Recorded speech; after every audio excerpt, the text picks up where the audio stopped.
today's news, BVI team off to 50th CARIFTA Games in Bahamas. Fraser calls on O.J. Smith to tell the people what advice he provided to Fahie prior to arrest. And Turnbull addresses outstanding labor issues. Outdated systems prohibited development in the VI, says Christopher, and former school principal outlines plans for District 2. Of yours, these are more stories when 284 News return. There are many ways to enjoy life, like so many ways to count on Popular. Rashford made it. Manchester United have come from behind to lead. At home or on the go, watch CCT Live. Download our app and carry your favorite TV shows, news, or live sports anywhere you go. Visit cctbvi.com/live, select your package, and tune in. Welcome viewers to the Wednesday, April 5th edition of 284 News. I am Kamal Haynes, bringing you the latest out of the British Virgin Islands. While leading today's news, athletes and officials from the British Virgin Islands have commenced their journey to the 50th CARIFTA Games in Bahamas, which is scheduled to run over the Easter holiday from April 7th to 10th. Well, some of the delegation departed the territory on Tuesday via the Terence B. Lettsome International Airport, while others will depart the territory on Wednesday and Thursday. Our president of the BVI Athletics Association, Steve Augustine, during a recent media conference said he's confident in the team having a successful CARIFTA Games. It's a team of both quantity and quality. Pound for pound, these athletes have proven themselves meet after meet for the entire track season. We've continually put the information out to the media, on our Facebook page. Pound for pound, we're going to be in for the fight, and I expect the team to show up in every event that they are registered in. So I am confident that we're going to have a successful games, and I don't think there's anything that's going to deter me from thinking that way. I'm proud of these kids, and we're going to stand by them, and they are, as I said, they're ready. They have continued to prove themselves, and I am super proud of what they've done thus far, and I know that the full stop for their track career hasn't ended today. There's still a lot to be accomplished, and I know that they're going to go out there and they're going to do their very best when they compete. So it's a team of quality and, of course, of quantity. While not providing a goal for total team medals this year, Augustine said he is hopeful that many of the athletes will return home with some form of silverware in their respective events. I would want every single athlete here to secure a medal in their event. And I'm going to stand by that. The team is young. We have a lot of newcomers on the team. Some of this, as to what's going to happen at the CARIFTA Games, you have athletes. It's a process. We have some athletes who are going to, quote unquote, get their feet wet this time around. And we have some veterans, the Saviana Joseph, the Jacquela, she's there in the long jump. We have some persons who have definitely medaled, and we expect them to go out there and medal again. I'm not going to put a number out there per phase for the sole purpose of putting others up while holding others back. I expect all of our athletes to go out there and contest and fight for a medal. Well, meanwhile, General Secretary for the BVI Athletic Association, Stephanie Russ Penn, says the intentions behind the composition of the team is to run relays, including inaugural mixed relay at the this year's CARIFTA Games. You notice a lot of them are they're all in the pool, but our intention is to run relays. We have a team registered for every relay. We're also hoping to run in the inaugural mixed relay that will happen at the CARIFTA Games. And we are looking for great things. We're looking for the teams that we will send to the next world relays as time progresses, and that's a critical part of the decision making in the selection of the team as well. Well, athletes in the under-17 girls include Taryn Augustine, Shira Stout, Shania Johnson, Jaquila Morton, Asia McMaster, Keniqua Great, and Crystal Daly. In the under-20 girls, Saviana Joseph, Adeja Hodge, Palisa Caesar, Kilaya Libbard, Kenyatta Great, Amaya Todman, Keela McMaster, and Ashley Penn. In the under-17 males, Jaden Jackson, Othniel Gillings, Maria Carter, and Tiandre Threat. In the under-20 males, Gabrielle Klein, Jonathan Lynch, Orlando Douglas, Michael Claxton, Andres Mickle, Jashani Farrington, McCory Crabb, Kimori Crabb, Mikai George, Tyrese James, and Jalen Caldwell. But the officials include team manager Annabelle Skelton Malone, coaches Karine Hodge, Carl Barrett, Raphael Jack, and Paul Hewlett. But therapists include Chester Levi James and Sean Williams, and media personnel Cleve Farrington and Angel Cameron. Moving on, viewers, where chairman of the Progressive United Party, Honorable Julian Fraser, is calling for his 3rd District Virgin Islands Party opponent, Kevin O.J. Smith, to be forthcoming with all the advice he provided the former premier up until his arrest in Florida. Well, Smith was the political advisor to the former premier Andrew Foy, who was arrested on April 28th on charges of conspiracy to import a controlled substance, conspiracy to engage in money laundering, and attempted money laundering. Foy was subsequently slapped with an additional charge of interstate and foreign travel in aid of racketeering. While speaking during his recent campaign launch in the 3rd District, Fraser called on everyone who was involved with the former premier up until his arrest to provide answers to the people before the day of the election. My opponent was under contract to the premier as his advisor, which made him assistant premier. The premier was arrested in Miami on April 28 while he was still his assistant. And to this day, I haven't heard from my opponent the role his advice played in any of this. To my knowledge, he was his only advisor being paid over $100,000 a year. Now is the perfect time for my opponent to divulge all the advice he has given the premier up until April 28, 2022. Fraser also said members of the VIP party continue to conveniently pretend as though the events of April 28th never happened, labeling such an action disingenuous. I also witnessed how all the former premier's colleagues in the House of Assembly on May 5th purposely distanced themselves from him like fleas on a wet rat.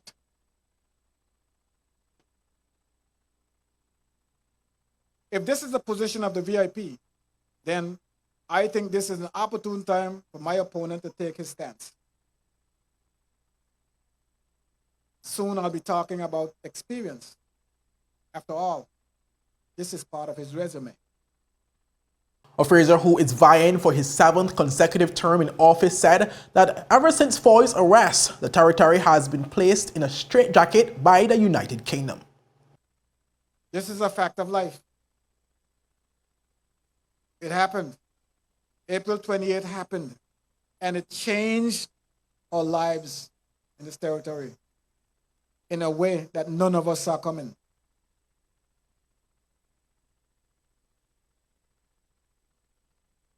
It is simply a matter of who knew what when. Experience matters. If I said to you that experience matters, you might just say to me, it's a cliche. But not so fast. Not in this case. This territory has been straitjacketed since April 28, 2022, when our premier was met with some unfortunate circumstances in Miami. And ever since that date, the United Kingdom has been tightening the screws on us daily. Well, up next, Turnbull addresses outstanding labor issues and outdated systems prohibiting development in the Virgin Islands, says Christopher. Well, these and more stories after a word from our sponsors.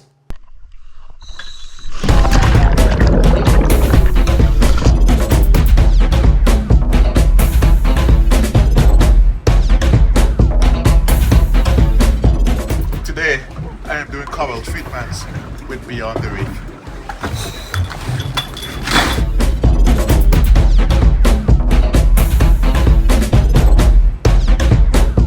Today, we are doing shark research. So today, we are doing whale research with Beyond the Reef. And wherever I go, I take CCT with me because my life is unlimited.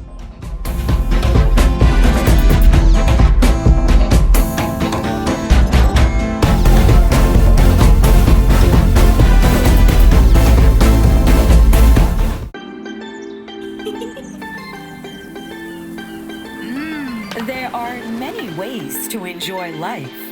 Like so many ways to count on popular.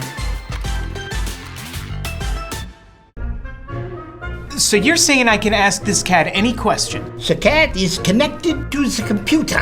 You just type in the question, it will read his mind. There the answer comes.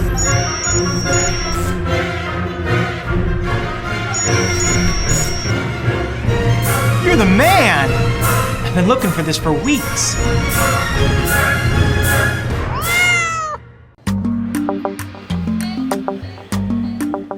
Yo, everything good, Dad? Aye. This thing got me one way, Daddy. What you mean? Ever since I hook up with this thing, can't eat, I can't sleep. This is the first thing I touch it when I reach home. What you really? Hey, this thing like you know. Dad, this thing got me staying home, keeping out that trouble me. Wow. What your name is? Shit. I talking about my CCT life. Don't worry about missing your favorite series, sports, news, and local programming. Come to CCT today and sign up for CCT Live to access over 80 channels. CCT Live. Bring it home. 1 month free trial turn into 5. 5 months turn into, well, you know I hustle. I watching ball. I been watching football. Dad, Nickelodeon, Paw Patrol. I am hooked. Hook, I tell you. Welcome back, viewers. Well, Minister for Natural Resources and Labor District 2 incumbent Honorable Melvin Mitch Turnbull faced the tough questions in a recent interview on 24 Media's Just for the Record program. Well, among those, he was made to answer why issues in the Labor Department, which he strongly advocated during his time in the opposition, have endured during his period as Minister for Labor. In responding, Turnbull acknowledged the remaining issues, but also informed of significant strides made during his short term within the ministry. The time, 10 months I believe it is, that I've had to be appointed as Minister of Labor, Natural Resources and Labor, it has been a time for growth. It has been a time for learning and understanding and development. And I believe we have been able to make some good strides in addressing some of the issues and concerns that persons have had with work permits, with getting their just simple communication factors done. We have a struggle that we're working through to get the positions filled so that we can go towards the online system to be able to keep the economy, because it's not just about labor. I don't just look at the staff, and I applaud the staff for their efforts and their contributions and the commitment, but it's not just about the staff. It is about how everything else is interconnected. How does labor affect the economy? When you look at the Ministry of Natural Resources and Labor, we deal with executive work permits, which are for the trust companies and the law firms and the different companies. And then you deal with the regular work permits, which go through a longer and more tedious process. But how does it affect the overall impact of the economy of the Virgin Islands? Well, Turnbull says moving forward, he is eyeing what can be done to make the processes in the department more effective and streamlined. He also hoped to better realize the ministry's role in development of the labor force.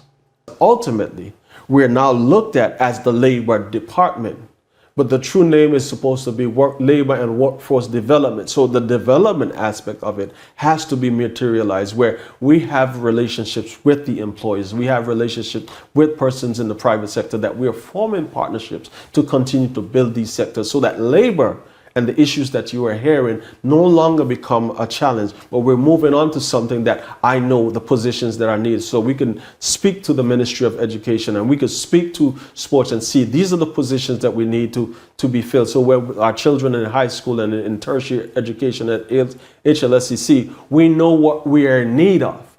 And we build capacity, because that's one of the things I believe H.L. Stout spoke about. He wanted to ensure that our people were educated to be able to come back home and take the top positions. Now we have moved away from that.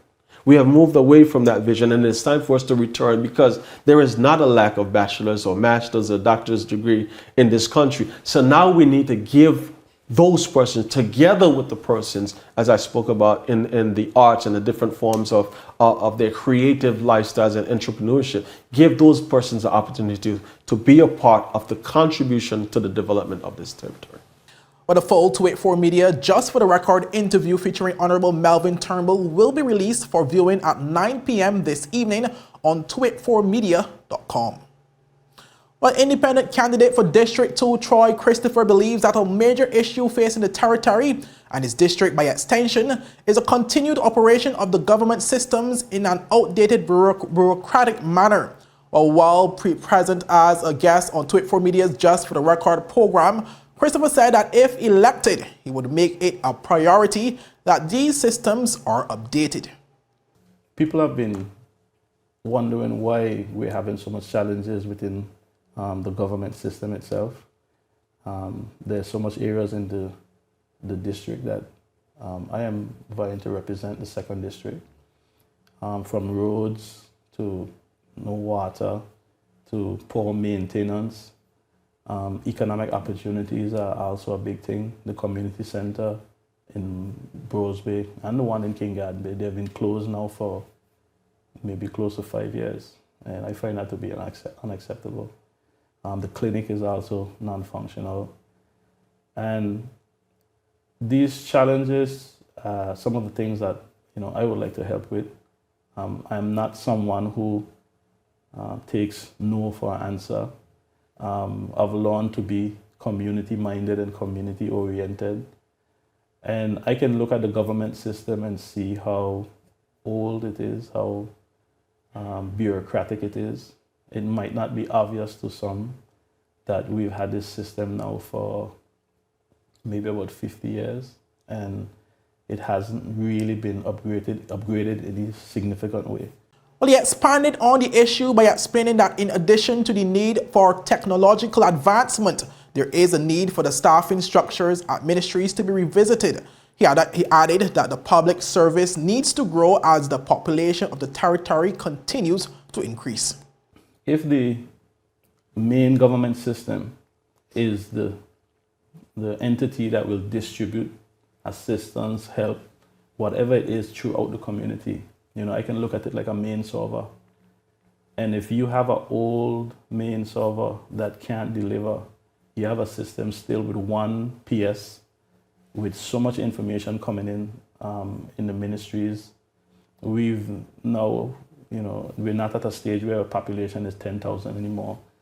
The demands are, people want response. And if that network, that system is old and bureaucratic, no one can tell you if you do work for government, when you're going to be paid.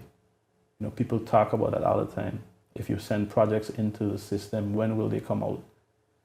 And so if we don't pay attention to the system itself, the central system that's going to distribute to all districts, then we're going to have a major problem. Well, Christopher noted that the approach of past governments to foreign investors has made it clear that they know very well that the systems in place need to be changed. He questioned why local investors are not granted these same courtesies.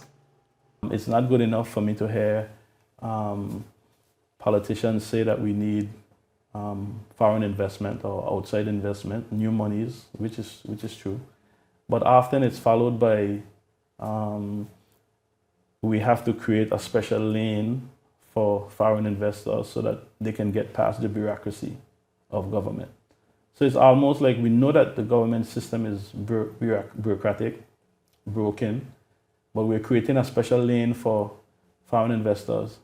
But what about local investors? What about those investors that we've had in the territory for so long? We all have invested our entire lives, and trying to not deal with this systematic issue that we're having is leading us into a space where we're regressing.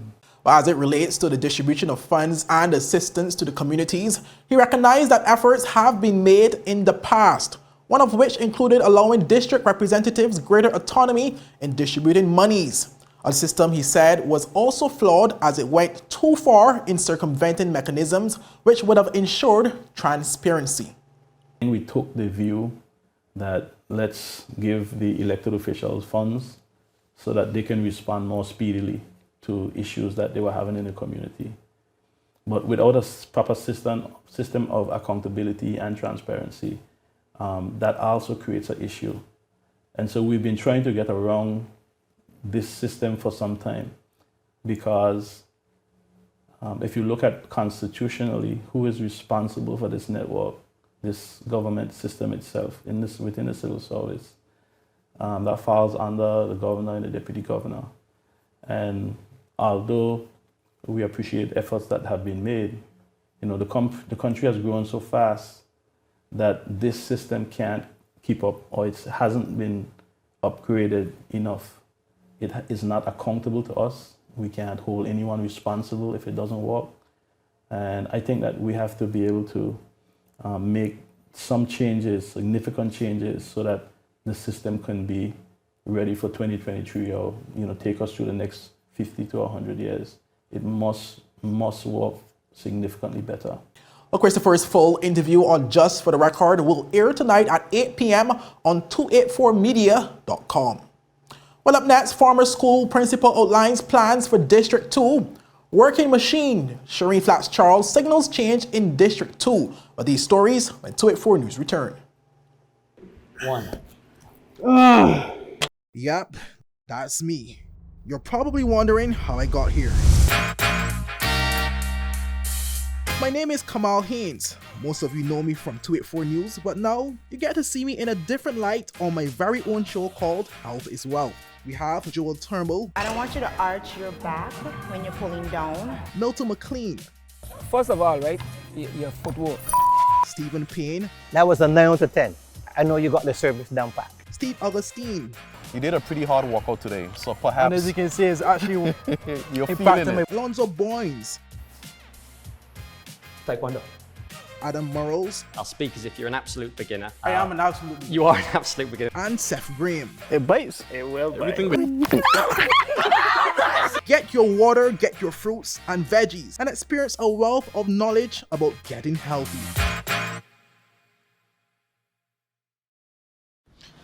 Angie, how can I get my claims paid quick? Rent's due next week. CG processes 99% of claims within 5 days. Remember when I was hang-gliding with those goats? I caught a gust of wind and flew right into a moving car.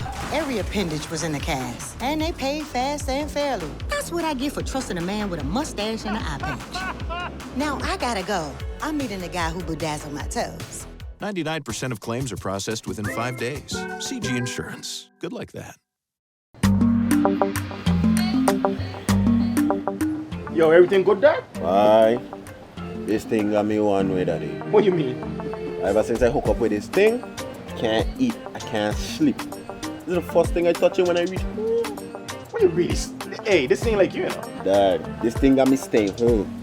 Keeping out of trouble me. Wow. What your name is? Shit. I talking about my CCT life. Don't worry about missing your favorite series, sports, news, and local programming. Come to CCT today and sign up for CCT Live to access over 80 channels. CCT Live. Bring it home. 1 month free trial turn into 5. 5 months turn into, well, I huff. I watching ball. I been watching football. Dad, Nickelodeon, Paw Patrol. I am hooked. Hook, I tell you. Welcome back, viewers, and thank you so much for sticking with us.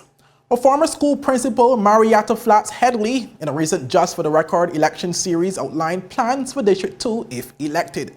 But she was at the time speaking to our Ron Grant on what separates her from other politicians, as well as public misconceptions to her personality. First of all, I can only be me. Which sometimes is not a good thing. Maybe I'm too straightforward, a straight shooter. And sometimes I think I say things without thinking directly as to how it would affect. I just make sure that it's said, it's done. And so I have to work on that. Okay. I'm not a perfect person. The greedy part and I think politics, yes, that's the connotation that a lot of people have about politics. But you can only be who you are. Maybe maybe that's what you are all the time, and politics brings it out of you. Okay. But For myself, if I'm successful, I intend to remain true to who I am, which is a straight shooter. Most persons who don't know me, I think they have a false sense of who I am. What are some of the misconceptions that you come across when persons think of Marietta Flax-Headley? I'm too serious. I don't never smile. The last thing I heard the other day, I'm not a people's person. I'm like, me? So I'm trying to figure out why that perception was from that person, and I couldn't think. I say maybe that's what I get. People receive from me because they don't know me. Additionally, she shared her thoughts on the present state of the education in this territory. For District 2, when I look at the overall district, which includes Just Van Dyke, I can't forget Just Van Dyke, I would like to see a district that, as you enter it, whether you're a tourist or a resident, you feel proud. The overall feeling when you get to the district, it needs to be changed when you walk in there, what you see. Your eyes, what you see, it gives you that first impression. And for me right now, what I see in the district does not give you a good impression. It does not give you something to shout about, to be proud about. And that is my thing about joining the district race. Because the call has been come, why not come at large? Since I've been taught so many students, met so many parents.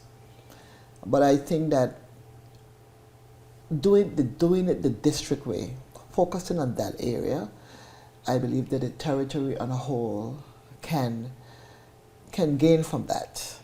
As you know, District 2 is what you call the tourism mecca. On Tortola, Just Van Dyke, the whole island. So why not focus on enhancing that where it not only benefits the district but benefits the country as a whole. On to our final story, viewers, where first-term legislator Shereen Flax-Charles, who is now contesting the 9th district in the upcoming general elections under the PVIM banner, has signaled that there will be a change in the 9th district come April 24th. Flax-Charles recently addressed residents of Virgin Gorda at her official launch. Corinthians 6:17. Therefore, come out from among them and be separate, says the Lord. What better voice to begin progress than the Lord's calling us to be removed from ill intent and diversions from the good He has for us. Good evening, my bold blue people of the 9th district. Tonight, I know my voice will ring clear from Virgin Gorda to Anegada as I share with you, the people of this district, a real plan of action. I know that with my scripture there are those who are now eagerly waiting for Queen Shereen, the fiery-tongued Calypsonian, to respond to every insult and jab that has been thrown at me. But we understand the gravity of the challenges we as a people face. What business have I playing recordings? And yes, they exist. When you, the people, understand that we have no time at all for folly. We are in an all-out battle for our future and the wealth, security, and freedom of our children. In the last 4 years, I have learned better how to point my fire in the right direction. Shereen, the warrior, has met Shereen, the diplomat. And now there is no force that can stop this people's champion. Flax-Charles outlined her action plan for District 9, which covered 5 key areas. 9th District, instead of a multi-page manifesto of planned initiatives which went nowhere, I have an action plan. This is the plan of the people. For over my tenure, I journeyed through a district and our territory to understand what defined the true intentions, desires, and concerns of my people. A week ago, my voice was being reused from a 4-year-old endorsement. This was no surprise to me, as the VIP understands that I am the most trusted voice associated with their party. But while they were failing at scoring points with my voice, I was releasing my 5-point action plan. I laid out 5 points, and tonight I explore them in a bit more detail as I stand with the competent, proven individuals who will ensure your good work is done.